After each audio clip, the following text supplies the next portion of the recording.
All right. Well, either good morning, good afternoon, or maybe it's the evening when you're going to tune into this. But my name is Justin. I am the pastor here at the United Church of Lincoln, and today is a day that we recognize Ash Wednesday. And of course, given all the circumstances that we have around the pandemic, um, we are not able to celebrate that, enact that in the way that we know how. And so we are offering a form of that tonight, a very alternative Ash Wednesday service, but we understand that not everyone can be at that. So in lieu of being able to come, um, I'm trying to make it as we go along. I thought that maybe making a video would be helpful as well for those that couldn't be here. So this is part of that. So um, consider this sacred space, consider it a sacred time, no matter where you join us. So here we go for Ash Wednesday. Our reading today is going to be a lectionary reading, and it is coming out of Matthew's Gospel. Matthew chapter chapter 6, verses 1 through 6, and then verses 16 through 21. And the translation that I went with today is from Clarence Jordan, who those who attend United Church of Lincoln will know I'm a big fan of. And Jordan's translation is called the Cotton Patch version. So hear these words starting in verse 1, chapter 6. See to it that your effort to do right is not based on a desire to be popular. If it is, you'll get no help from your spiritual father. For instance, when you make a gift to charity, don't make a lot of noise about it, like the phonies do at church and at civic clubs, so as to be praised by their cronies. The truth is, such praise is all they get out of it. But you, when you give to charity, don't pat yourself on the back so that your gift might be truly secret. And your Father, who sees secrets, will respond to you. And when you pray, don't be like the phonies, for they love to stand up and pray in church and at public occasions so that they might build a reputation as prayerers. The truth is that all they'll get out of it, that's all they'll get out of it. But you, when you pray, go to your bedroom, shut the door, and pray to your Father in private. And your Father who sees the inner life will respond to you. Now, when you go to church, don't be like the religious phonies who put on a solemn face to impress men with piety. Rather, when you go to church, act perfectly normal, so as not to give the impression you're going to be there just to be seen, but to worship God and your Father who sees the inner life and will respond to you. And finally, put no value on earthly things, which worms and rust consume, and which thieves break in to steal.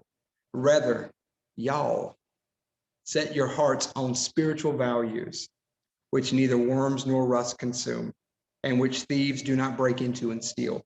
For your values and your character are wrapped up together. The word of God for the people of God. Thanks be to God.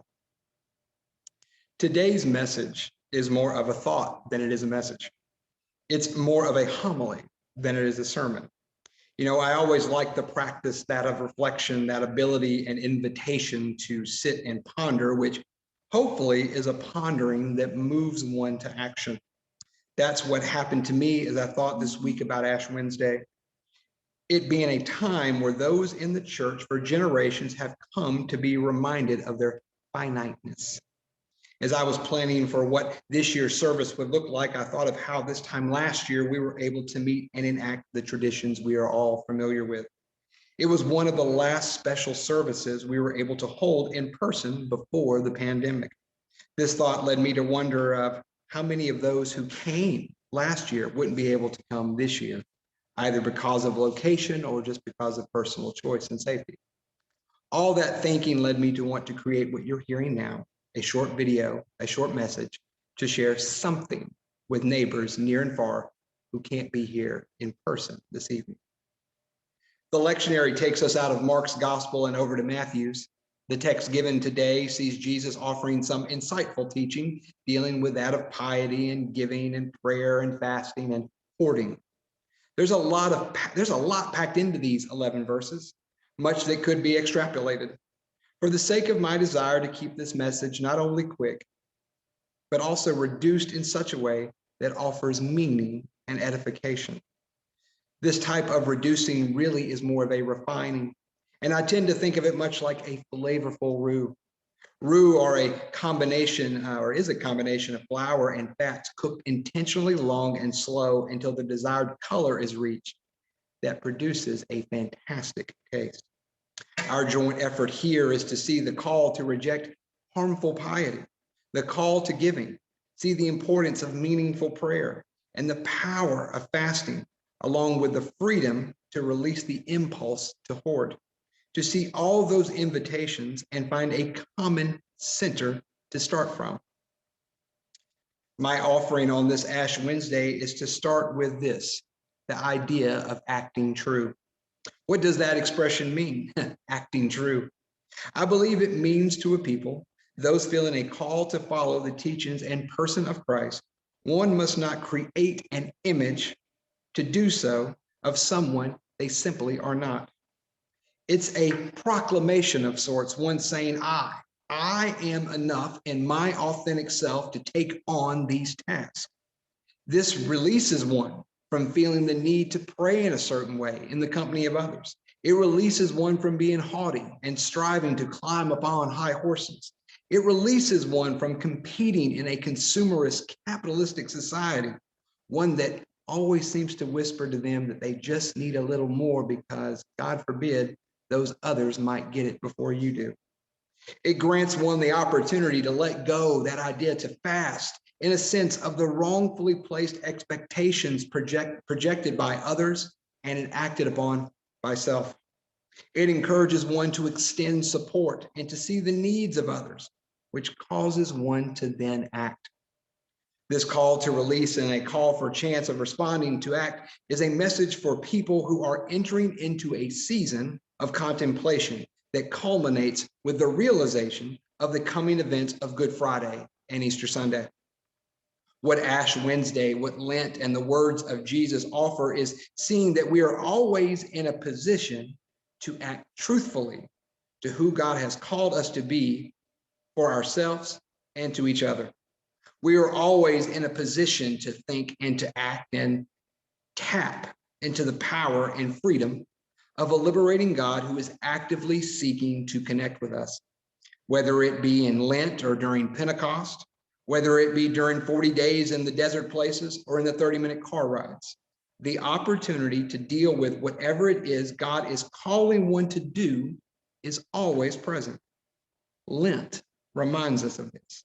Ash Wednesday reminds us that temptation too is always present, is always present, not to, and that our longevity on this side of eternity has its limits. Thus, action is not only an invitation, but works as a plea. How long, O Lord, is the cry of the psalmist, to which I think and maybe even admittedly fear that the Lord constantly responds back to us with yes. How long indeed? Emphasis on the question mark. The point is, you don't need to wait.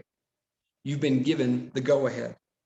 But be you, use your gifts, and in the reminding words and the encouraging words of AME Bishop Vashti McKenzie, the Bible tells us that your gifts will make room for you. No need to parade around, no need to try and invoke becoming something you are not. Just act true, because your gifts, God's gift to you, they make room for you. And because of this, there is no need to wait. The only response necessary is just to act. All right, so at this time, wherever you are, and whenever you are, I invite you all to partake in the tradition of receiving ashes, to partake on the call to act in God's creation. So if you need to pause this video if you like and grab something that's ash-like, or if nothing else, during this time, feel free to make the sign of the cross upon your head.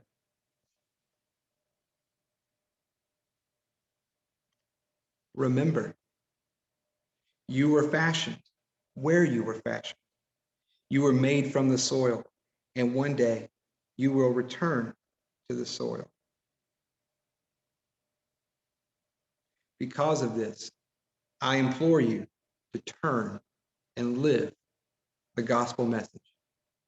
Now, people of the soil and people of the gospel, go in peace.